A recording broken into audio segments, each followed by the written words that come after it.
Hello everyone. Today a little demo on the crash barrier tool that is available on our website. So I'm going to select the tool and we'll see a little how it works. So first of all, we will already place a first barrier on our drawing using a double click. Once our crash barrier is placed on the drawing, we can see in the resource management that the tool has imported a certain number of symbols. A number of symbols, as well as a worksheet and some textures and a record. So all this automatically applies to the first use of the tool on your drawing. And then we will see a little the operation. So there we have a first crash that is placed on our drawing. So this is the first part that we will find here. I will be able to choose a rotation of my first part, for example, at 15 degrees to be able to start with a 15-degree angle. Here we will be able to choose the length. If I want 5 meters, just 1 meter, but 5 meters here in the length. Here we will be able to choose the symbol, so we have a standard barrier. We also have cable passage, door, variable angle and angles at 30 and 90. So if I take, for example, cable passage, here we can see that my symbols have been modified and I have a barrier crash with cable passage. So I'm going to take the standard for the moment. I'm going to draw my first linear. And now I want to add a cable passage for the next barrier. We have a small option here that allows us to add a symbol at the end of our first part.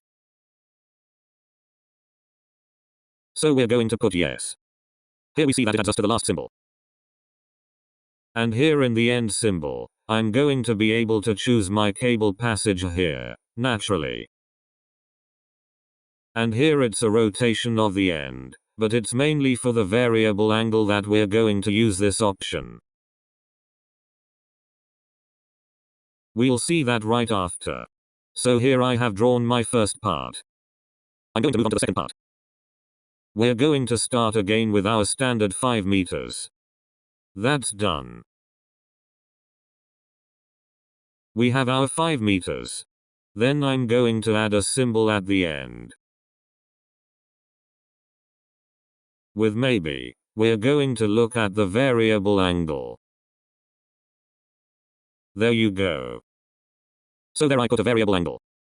Now I'm going to be able to enter the angle that I want. Here, for example, 15 degrees, 30 degrees. It also works with the negative angles. So we're going to put 30 degrees. And now we're going to be able to go directly to our third part here. So we're going to always take the standard with a length of maybe 5 meters too. Here we can see, indeed, that our crashes follow our variable angle here. If we want to go straight again, we can put directly minus 30 degrees. And here, if I move on from the plan, we see our variable angle and we go back well. With our 30 degrees minus 30 degrees to compensate for that. There you go. Then I'm going to add a symbol at the end. For example, a door. Sorry, I was wrong. Standard. The symbol at the end is there. Here we have added a door. We're going to be able to go to part 4. And we're going to add a length of 5 meters.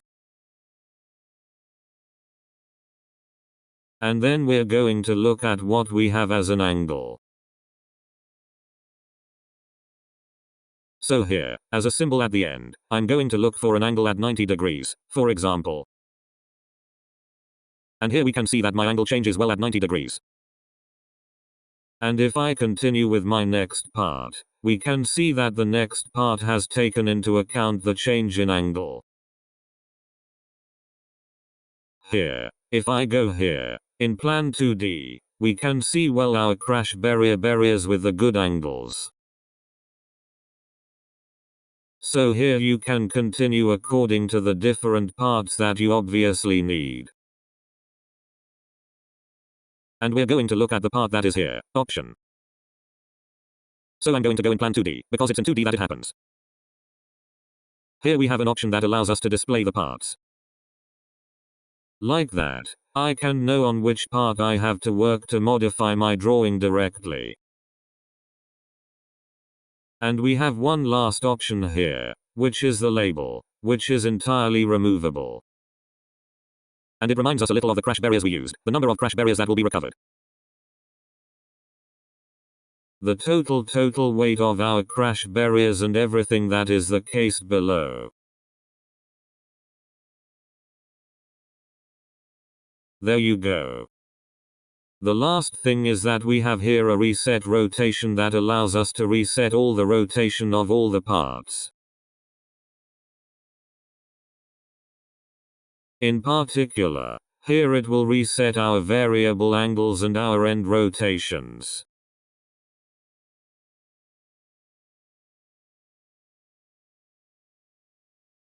And that's about it. Then you can see with the different angles to draw as you wish. But here we already have a good base to draw the crash barrier. Another thing to see, we also have the crash barrier table here, which allows us to do a little worksheet with the crash barrier inventory used. Simply the number of models, the quantity, the estimated weight and the unit weight as well. And that's about it for this demo. Feel free to go to the website or contact us if you have any questions. Thank you. Bye.